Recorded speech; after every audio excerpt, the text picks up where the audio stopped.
minerals are in the east of Ukraine, not far from the front lines and in areas that Russia has occupied.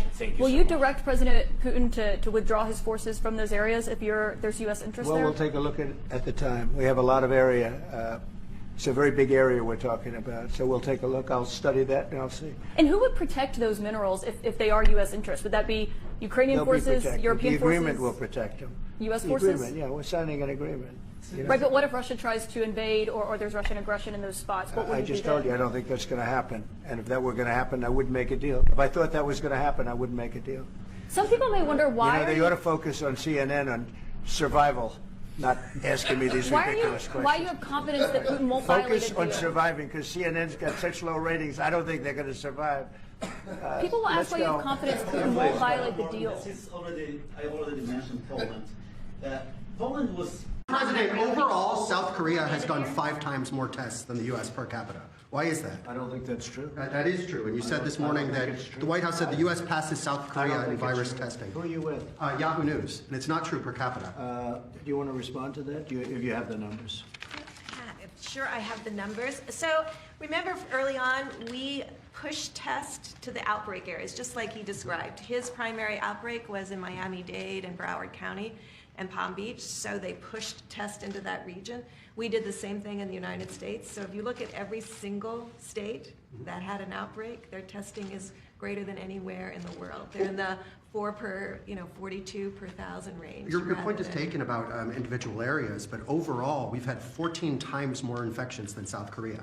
So are we doing something wrong, and why is that? They have a very dense population. Yeah, our epidemic looks much more like the European epidemic. So right now we're tracking very close to the countries in Europe, and we're testing at their rate of their concentrated epidemics and where they're occurring in the metros.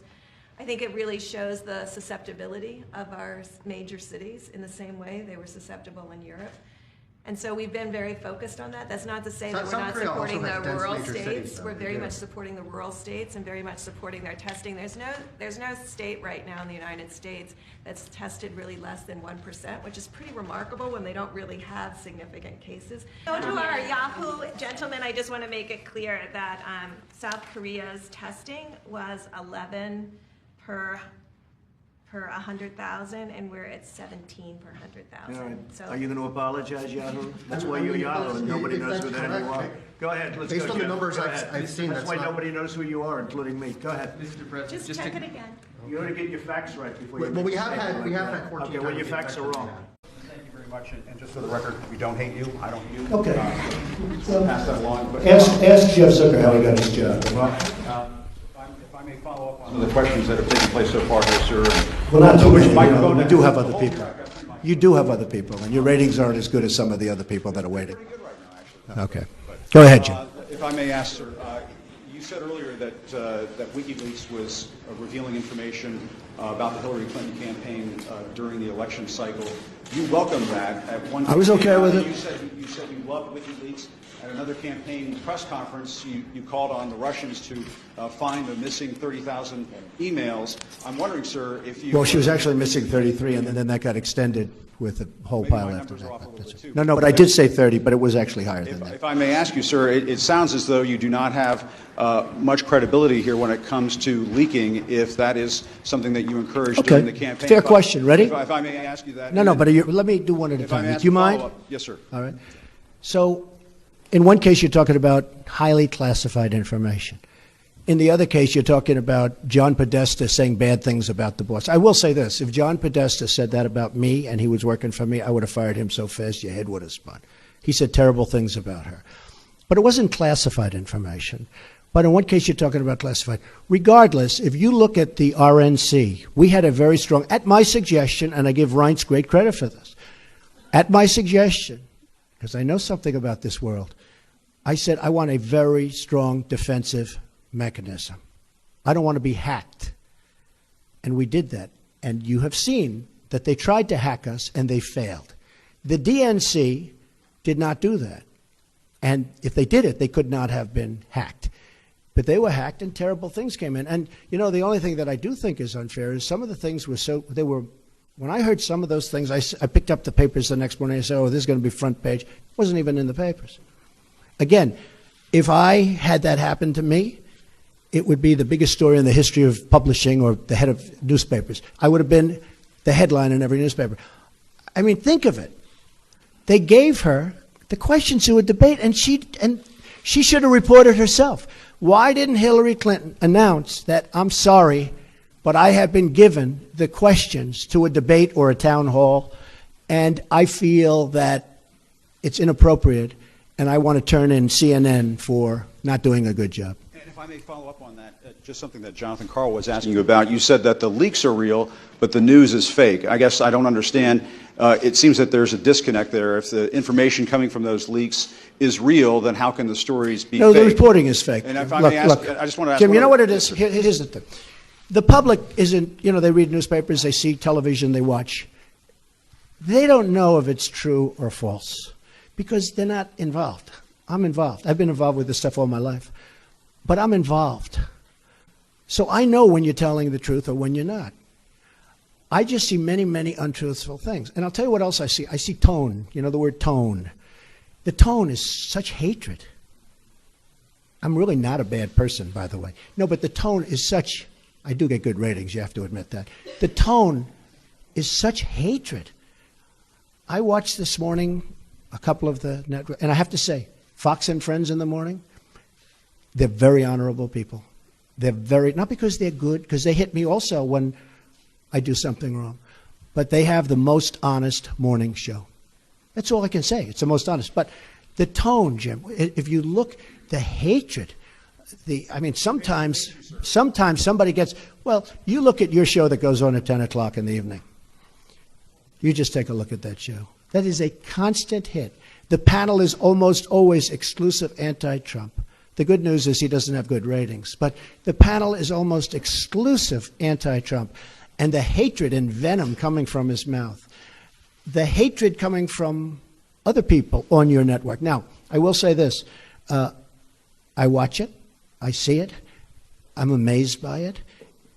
And I just think you'd be a lot better off. I honestly do. The public gets it, Look, when I go to rallies, they turn around, they start screaming at CNN. They want to throw their placards at CNN, I think you would do much better by being different. But you just take a look. Take a look at some of your shows in the morning and the evening. If a guest comes out and says something positive about me, it's brutal. Now, they'll take this news conference. I'm actually having a very good time, okay? But they'll take this news conference. Don't forget, that's the way I won. Remember, I used to give you a news conference every time I made a speech, which was like every day. Okay? No, that's how I won. I won with news conference and probably speeches. I certainly didn't win by people listening to you people, that's for sure.